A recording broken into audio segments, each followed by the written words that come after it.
Okay, let's start our class. So, we are studying Sanskrit and we are starting a new textbook, which is called the Cambridge Introduction to Sanskrit. So, I'm joined by Lina, who wishes to study Sanskrit and become proficient in Sanskrit. And we have already studied the Wikipedia article about Sanskrit. Now we are beginning a new chapter in studying Sanskrit.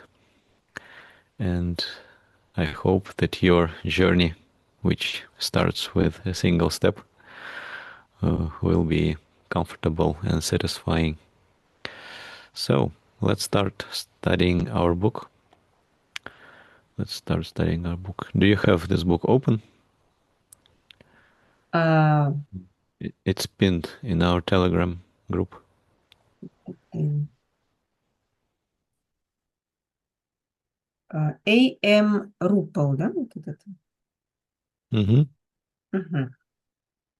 Okay, I'm opening. That's it. Oh, the Cambridge Mm-hmm. introduction. Мгм. Mm-hmm. Okay, so maybe I will share the screen for Мгм. those people who might be interested in reading along with us. Mm.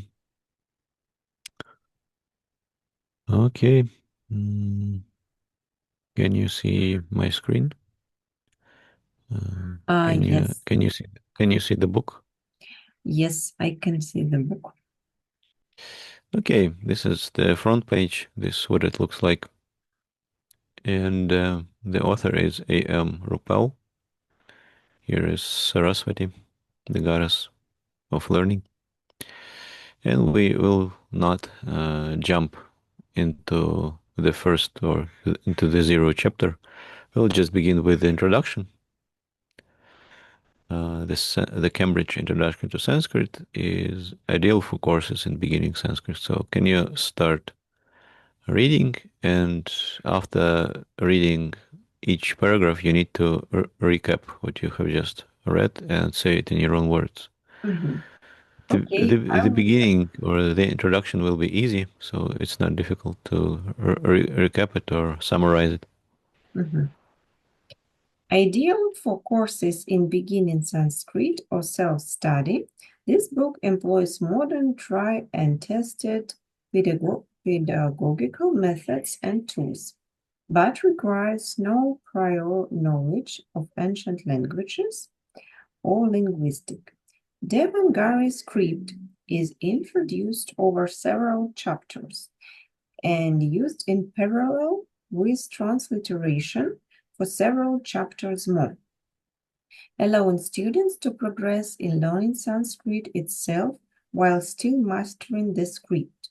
Students are exposed to annotated original text in addition to practice sentences very early on, and structures and systems underlying the wealth of forms are clearly explained to facilitate memorization. All grammar is covered in detail, with chapters dedicated to compounding and nominal derivation, and sections explaining relevant historical phenomena.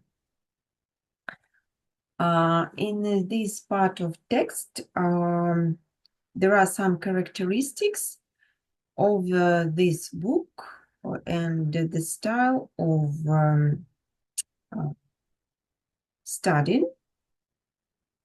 So as I Mhm. remember, Devanagari, it is a way of writing because Sanskrit was, uh, at first, it was only verbal, nobody writes. And Mhm. Devanagari is mm, one Mhm. of the several scripts of Sanskrit. Yeah, it's pronounced Devanagari. Devanagari, Devanagari. Devanagari.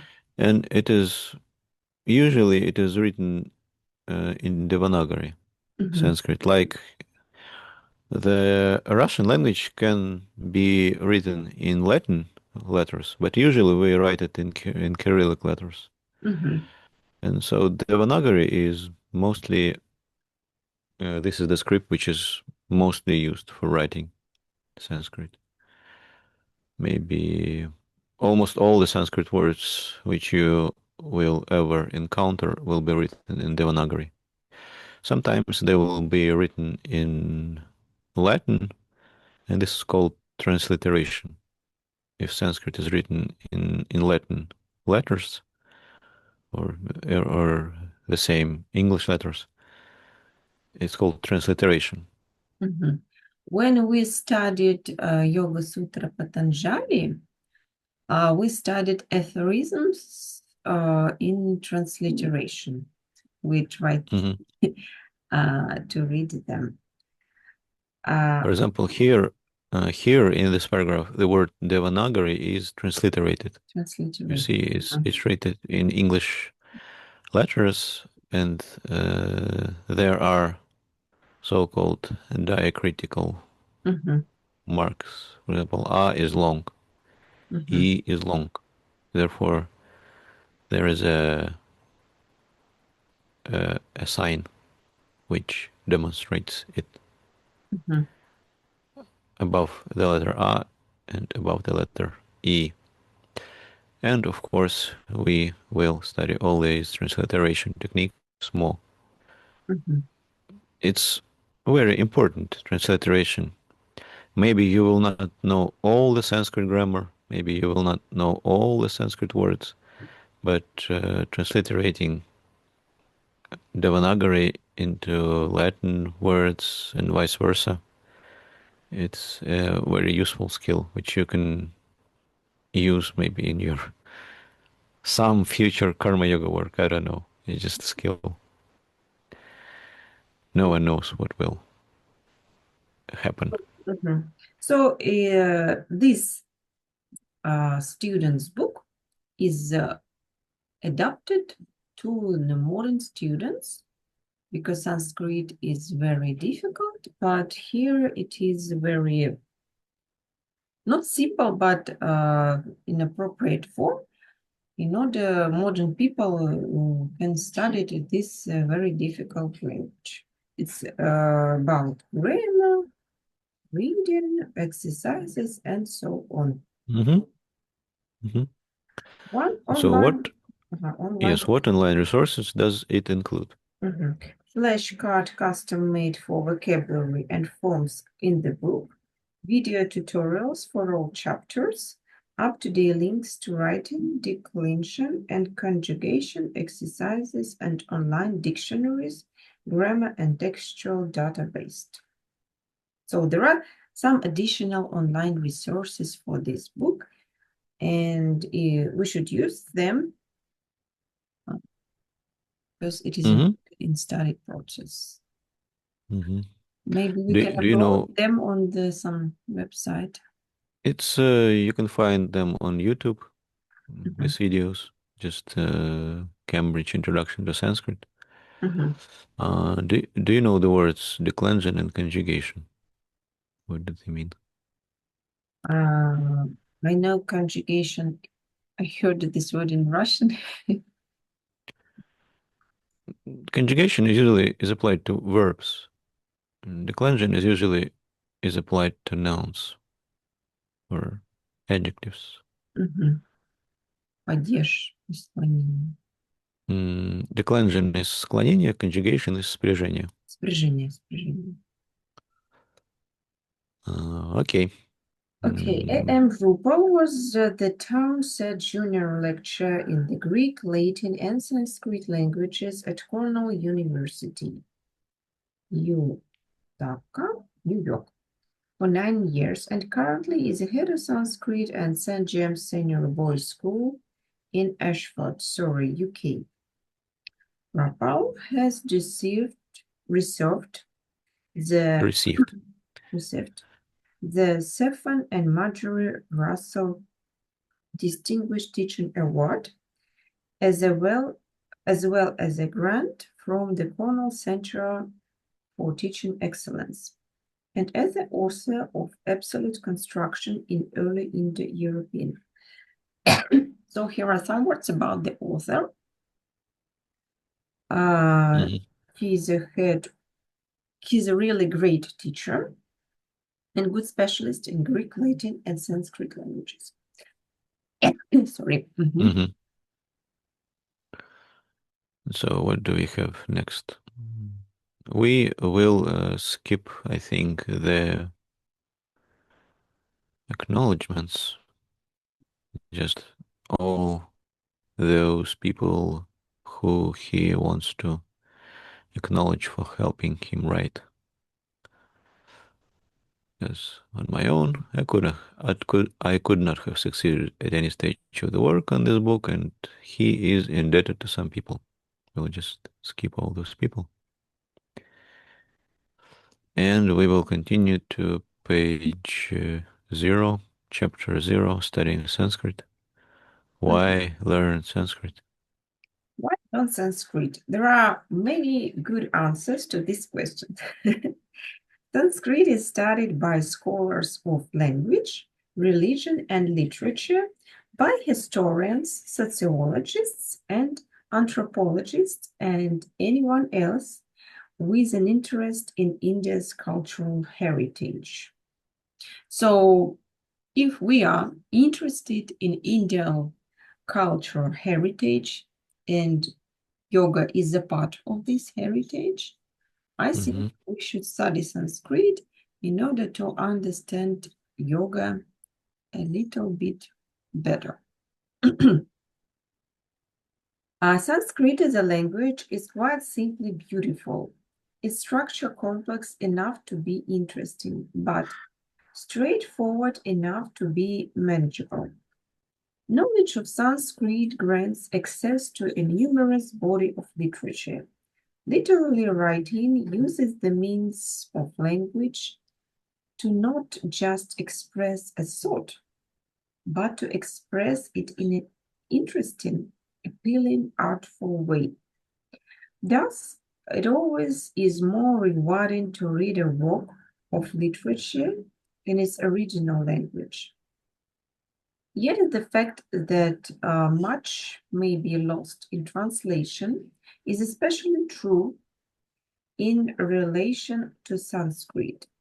The breadth, the breadth of meaning of Sanskrit words, and the way this breadth is used in Sanskrit poetry, especially in the form of poems or play, sometimes make expressions or even whole sentence of text nearly impossible to translate. Only the original can one truly enjoy them. Furthermore, Sanskrit literature offers a wide window to India. Sanskrit is a language not just of the sacred writings of Hinduism or some Buddhism and Chinese, but also of many other texts that have greatly influenced Indian culture and society over the course of more than 2 millennia. So, if Hmm. we must understand that if we read some text that was translated from original language, some part of meaning can be lost. And in the Hmm. case of Sanskrit, it can be a great part of meaning. So we want to understand, we want to read some ancient treatises in, for example, yoga or Buddhism or Jainism, but they are translated from Sanskrit into English, for example, and we do not understand the whole meaning of some books, of some texts. And sometimes I think there can be some distortions that a translator or interpreter could understand the meaning in some other way. And that's Hmm. why it was expressed not correct. And if we want to understand all the texts in a proper way, we should read them in the original language. Yeah. Do you know uh, an English joke? Why is it so cool at the stadium? Because there are a lot of fans there. Mhm. Because fans, they cool when they blow you in your face, and fans are at the stadium. because the word fan can have two meanings, and cool can have two meanings. Cool can be like cold, and cool may be great. Mhm. So fan and cool, they have different meanings, and therefore, when we apply different meanings, the meaning of the sentence changes completely. Or we have a similar joke or a sentence in Russian. For example, эти типы стали есть в прокатном цехе. What does it mean? Типы, it can be people, and типы can be types. So the same sentence can have two different meanings depending on which meaning of each word you choose. And Sanskrit can have like 10 different meanings of the same saying, 20, 30, whatever.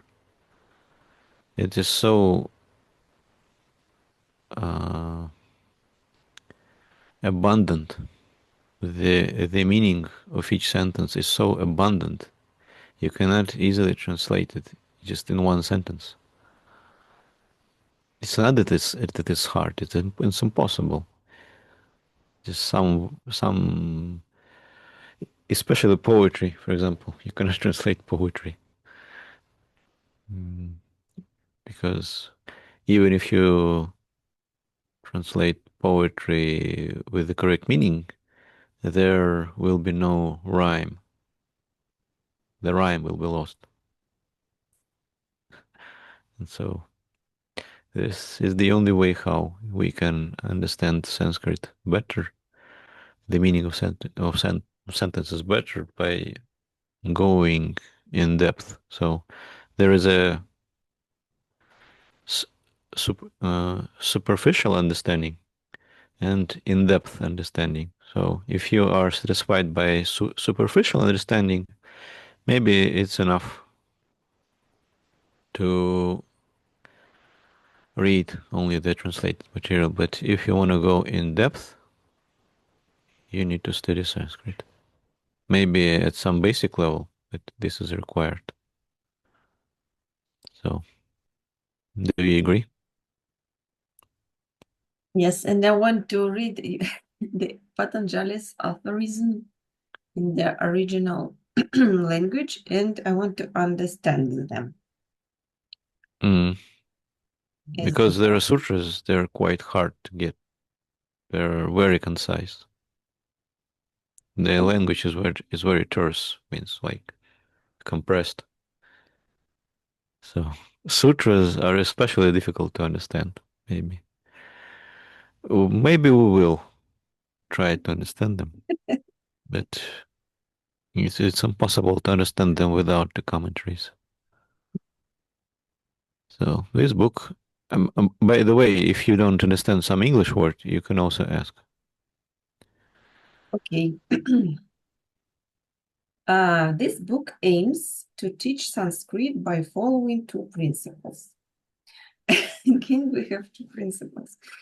Mm, First of all, it attempts to minimize the need for rote memorization by maximizing understanding of underlying structures, patterns, and similarities. This is very important for me. I don't want to, usually I do not memorize. The main thing for me to study something is to understand some logic, for example. mhm. As will become clear from chapter 3 and 5, both nouns and verbs in Sanskrit have large numbers of different forms that needed to be memorized. Throughout this book, parallels will be pointed out between new forms to be studied and forms that are already known, and various other hints will be offered that should facilitate memorization. Chapters dedicated to the introduction of new forms alternate with chapters and sections explaining the processes by which a great variety of forms comes to be, such as chapter 7 of vowel gradation. 14 on compound nouns, 17 on noun formation. Other recommended way of handling, for example, the above-mentioned multitude of meanings that a single word may be. While no linguistic background knowledge is required of students, the book offers information on the history and development of Sanskrit whenever that helps to understand how the language as we see it works. Such notes may be helpful but are not crucial if one simply what known was from Sanskrit contents are printed in gray. So the structure of this book will help us to study Sanskrit, to make it easy to study Sanskrit, and there are two principles. We do not need to memorize a lot of rules because the author maximizes understanding patterns, similarities, and underlying structures. And chapters dedicated to some new information of grammars alternate with chapters that use previous principles to explain a new one. And there are some pieces of information of history and development of Sanskrit, and they will help us to understand it and to study it. So first principle is no rote memorization. And the second principle is, just in short, alternating chapters with new information and so new information is based on previous.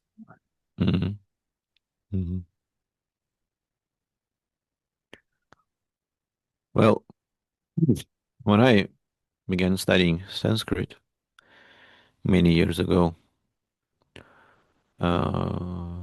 I knew how to study languages because I knew English at the time. And while studying a grammar book, I began listening to the Sanskrit speech a lot.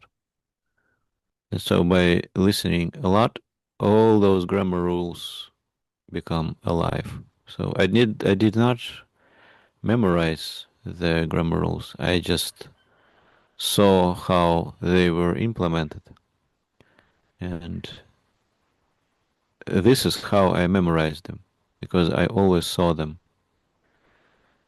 And I used the grammar book as a reference book. So I did not memorize the grammar itself. I just, when I saw some grammar structure in speech, I referred to the grammar book to see what it means. So, and by doing it many times, you just memorize the grammar. This is the difference between how the language is taught usually in modern day Russian schools. It's called grammar translation method, which is not really modern method. It was used like many. It was used decades ago, and now there are modern methods of studying language. And listening a lot is a great part of studying any language. So without listening, I think it's impossible to study a language. I don't know how other people do it, but my opinion is that without listening to real speech, it's impossible to study the language to the level which is satisfying. So, do you agree? Yes, I agree because we have learned our native language by listening first after being born, a baby listen a lot for 2 years, then he or she starts speaking after 2 years of listening. So for example, in teaching languages, there are certain terms. For example, receptive skills and productive skills. Receptive skills are listening and reading, and productive skills are writing and speaking. So receptive skills come before productive skills. So before writing and speaking, first you need to read and listen a lot. So did you study English in a similar way? What do you Maybe, think? maybe. Okay, so secondly, maybe secondly, we did not cover the second. It was only the first. It was the first. Secondly, this book offers a large number of actual Sanskrit readings. From its early chapters on, the study of any ancient or dead language is faced with one main challenge. Ancient languages have no native speakers. So we have no native speakers in Sanskrit. So the question is, whom did you listen to? There are a lot of people who speak Sanskrit, so it likes their native language.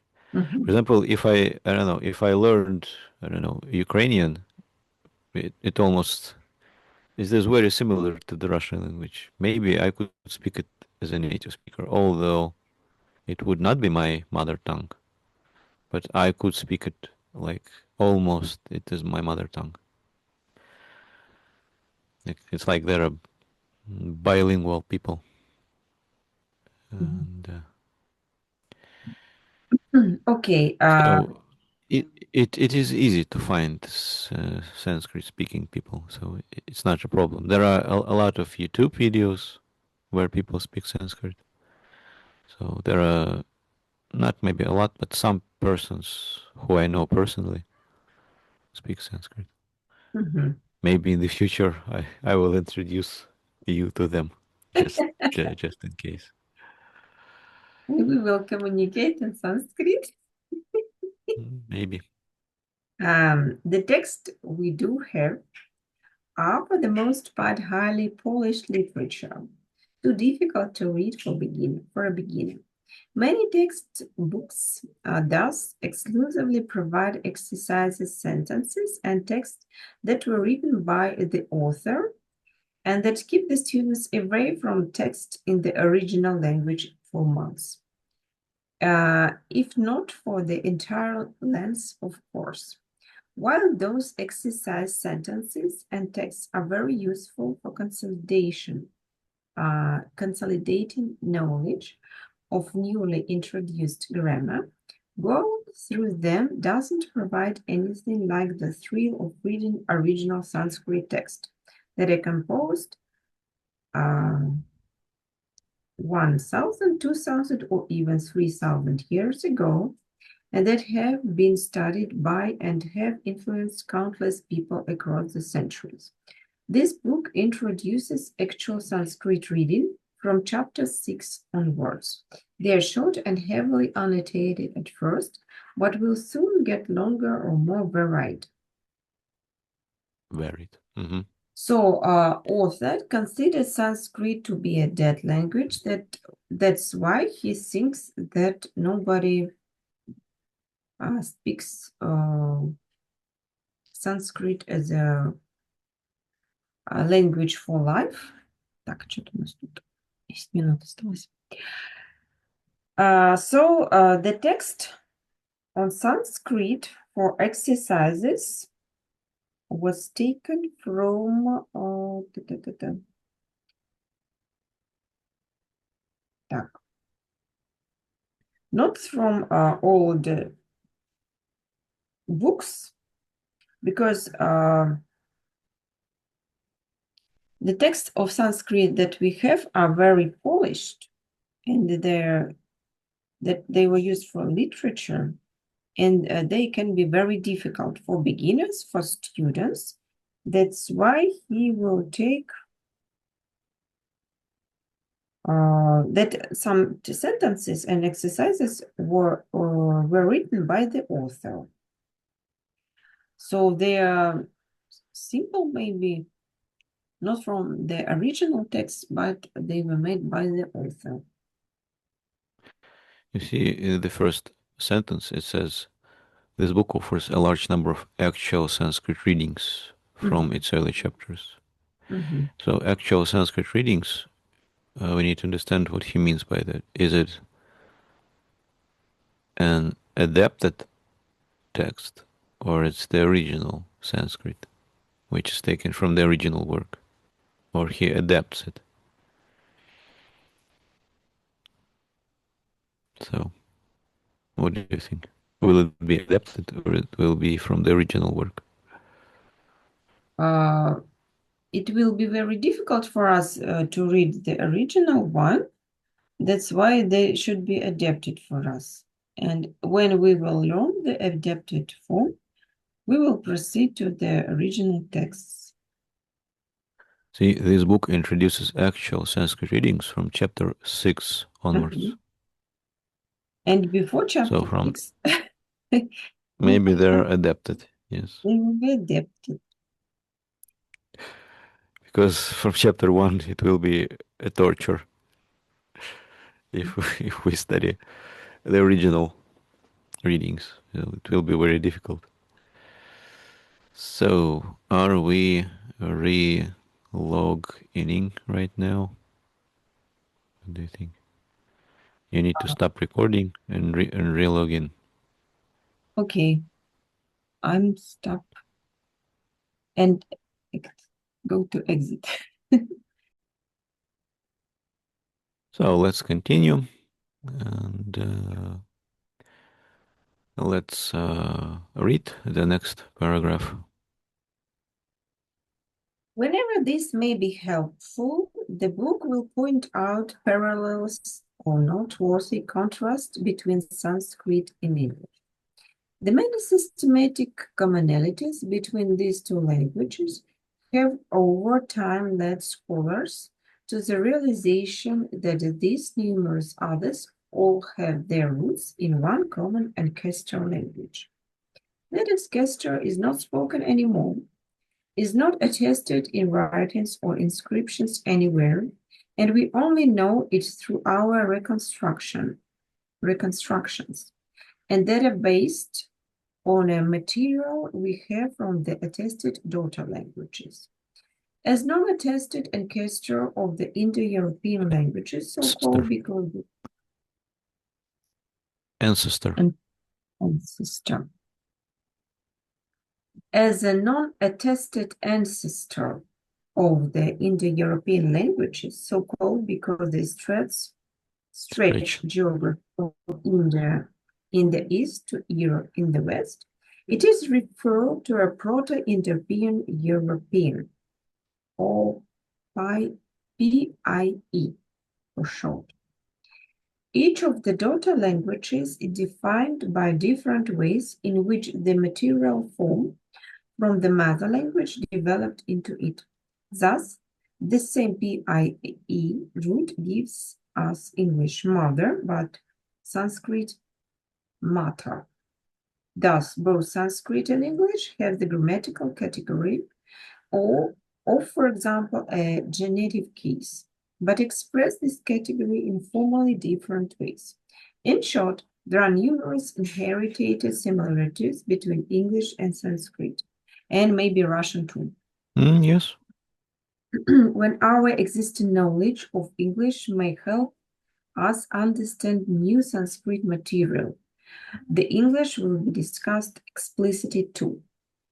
So we all know that Sanskrit, so there was one language.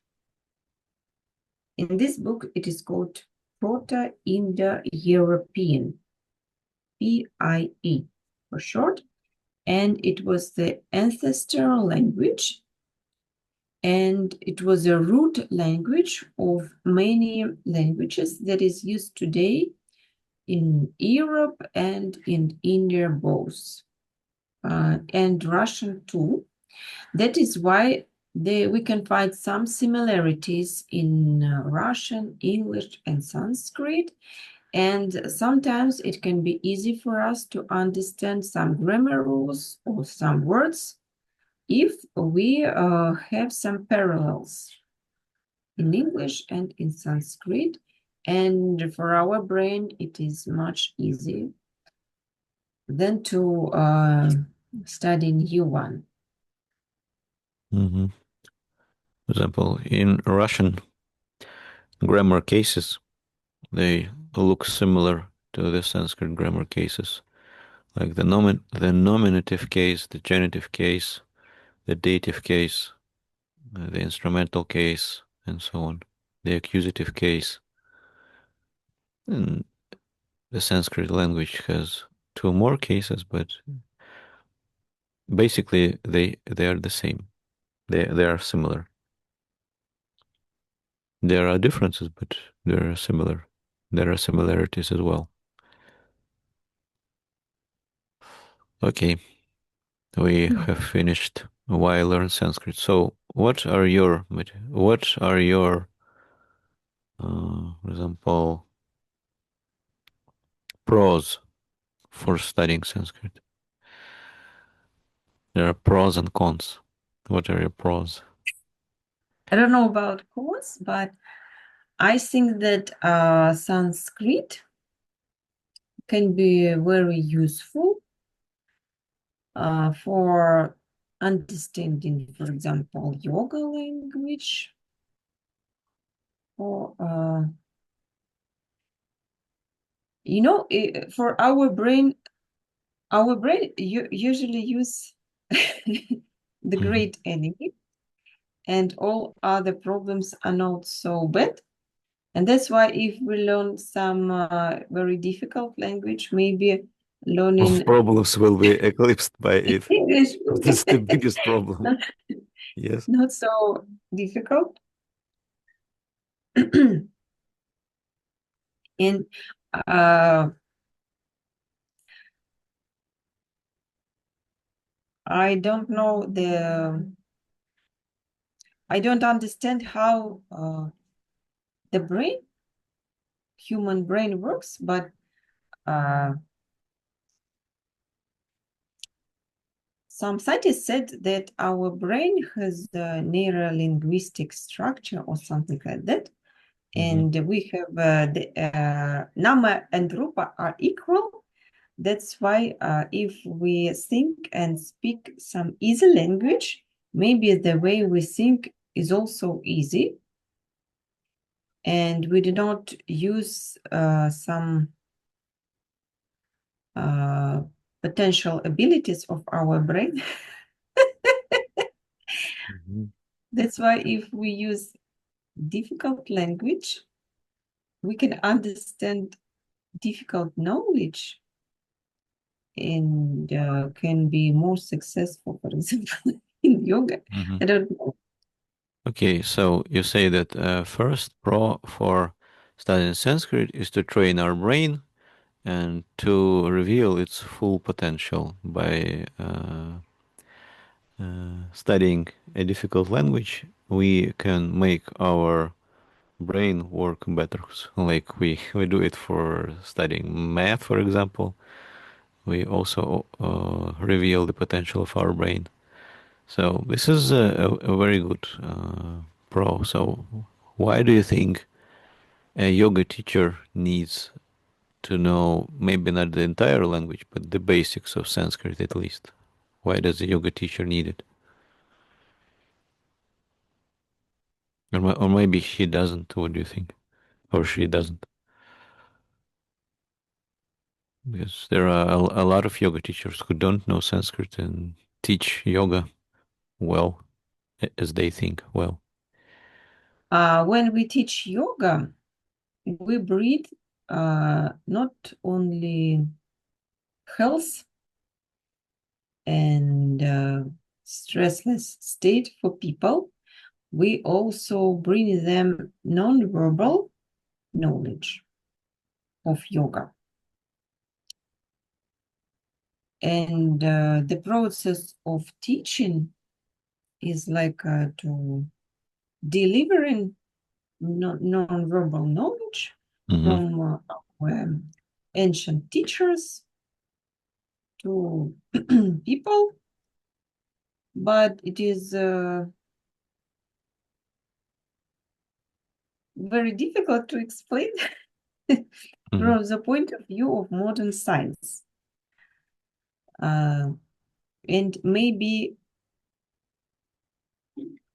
this process of delivering these non-verbal knowledges will be better if we understand it in a proper way, if we understand Sanskrit, if we study these ancient treatises, if we try to translate them, automatically our students will also get this knowledge.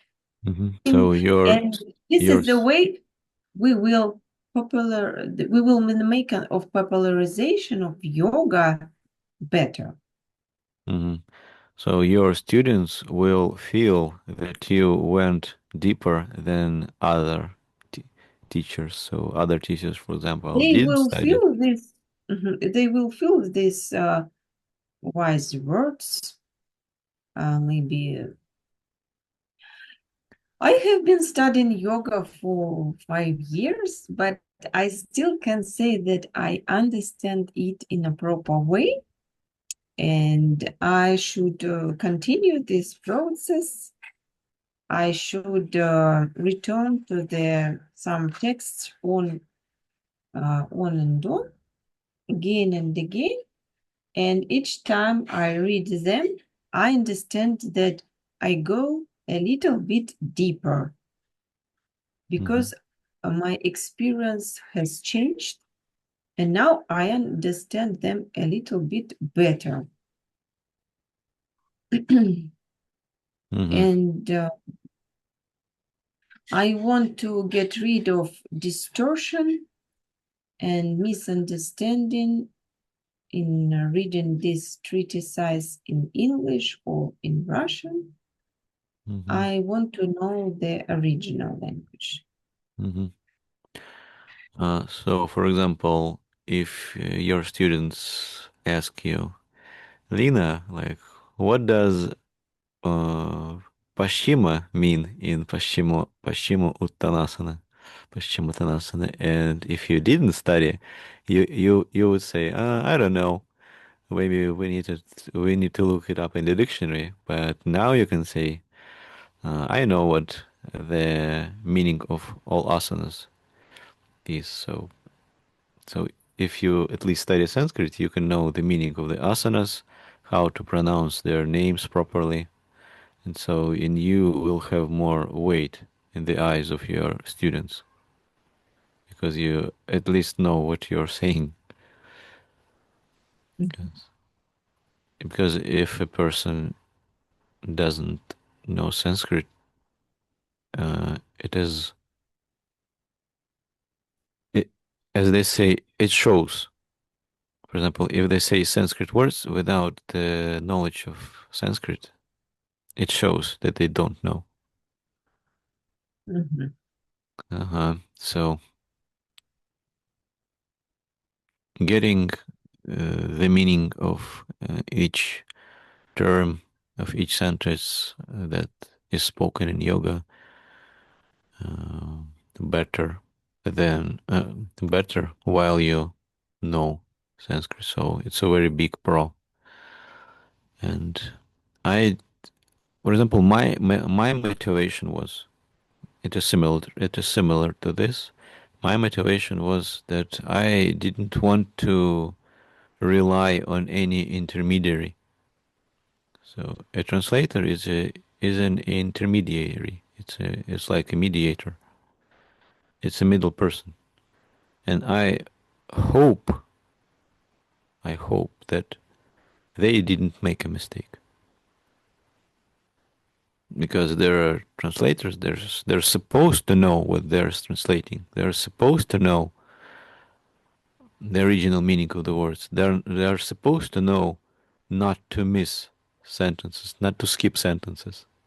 It's obvious they're supposed to know, but the fact is they make mistakes. The fact is they sometimes skip words, skip sentences. Sometimes they add their own words that don't exist in the original. I see it all the time. Like it, the translation says additional things that the original meaning didn't have. So it's a It looks like somebody is eating a very delicious cake and he explains me. He's explaining me. It has chocolate, fruits, berries, cheese cream, and he just like he explain me and tell about this delicious cake, but I want to eat it by myself. I want to feel it. And this is for me, this is a similar situation. He only describes me how it looks like, how is it taste, but I want to do it by myself. yeah, like this person may say that you should eat this and you should not eat that. This is delicious and this is awful. So you should not eat this, and I will tell you how to mix them together to make it tasty. Yes, but you have your own taste and you have your own I want to have preferences. my own experience in Mhm. eating this cake with all the Mhm. berries, chocolate, cream, and something like that. Mhm. Okay. So to exclude the mistakes of the intermediary, this was one of my motivations. Also, if I don't know the original language, it's very difficult to what is the word?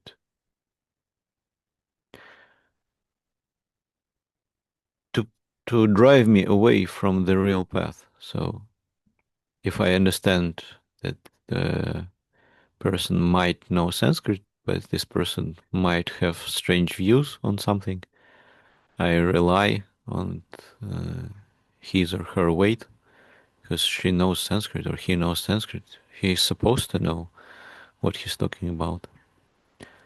But the fact is, this is not true sometimes or many times. So, and if I uh, propagate this knowledge, for example, if I'm like Vadim Open Yoga, let's say, if I'm a popularizer of this knowledge, um, if somebody argues with me on yoga matters, I can stay my ground better. It's very difficult to shake my position. Yes. If I don't know Sanskrit, I can say maybe he's right about something.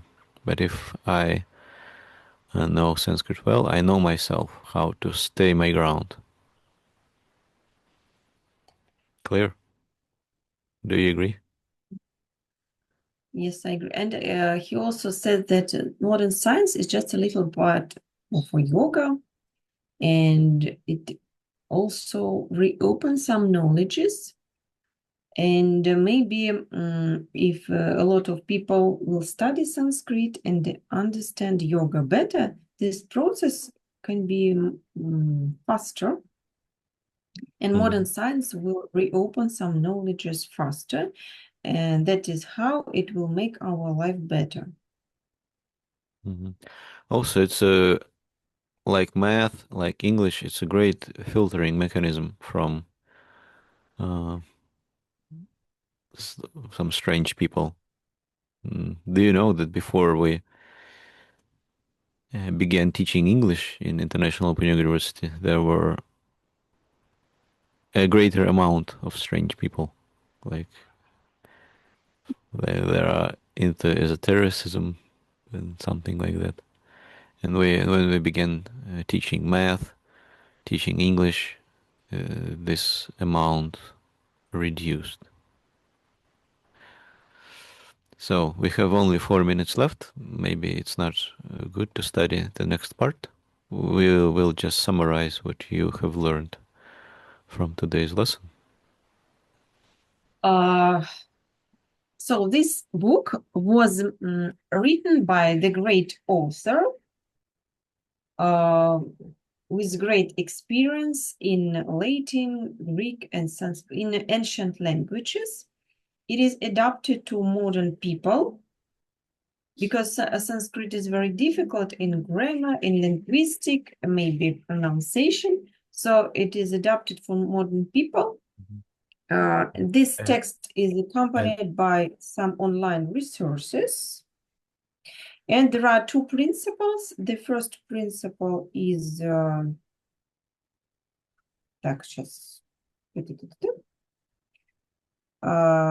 minimum of memorization, but maximum of understanding. And this book also offers us a huge number of different texts, but until sixth chapter, these texts are made by the author and they are simpler. But after the sixth chapter, they will be original texts, literature text. mhm. And We right. hope they are not as Mhm. difficult as the original text, actually, because the original Mhm. text sometimes can be really difficult. Okay. And there are a lot of parallels between English and Sanskrit. They are also used in this book because we have one root language of ancient language, Proto-Indian European, PIE short. That is why our languages are a little bit similar. And Russian too Mhm. is similar to Sanskrit and to English. And so say uh, all the pros for studying Sanskrit, all that you can remember, all that you can come up with. And we discussed all the pros. Hmm. Should I repeat them? Just in one sentence. Why should we study Sanskrit? We must be, every yoga teacher should know Sanskrit a little bit, at least the names of asanas. We can understand ancient treatises better because we get rid of distortions and misunderstanding in translation in ancient texts.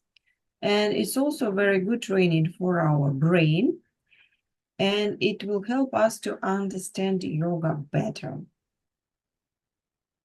Hmm. to be short. And yes, and we get rid of intermediaries, and we get to the gist of anything ourselves Yes. without any intermediary, because it's like a Chinese phone. Then is it called a Chinese phone? Like when you say a word to the next person, and in the end it becomes gibberish. Sounds really strange. Okay, so I hope you will upload this video to an appropriate place, and all the people who are suffering in this world will see the light of our lesson. Okay. Okay, yeah, Thank you very much for this where is lesson.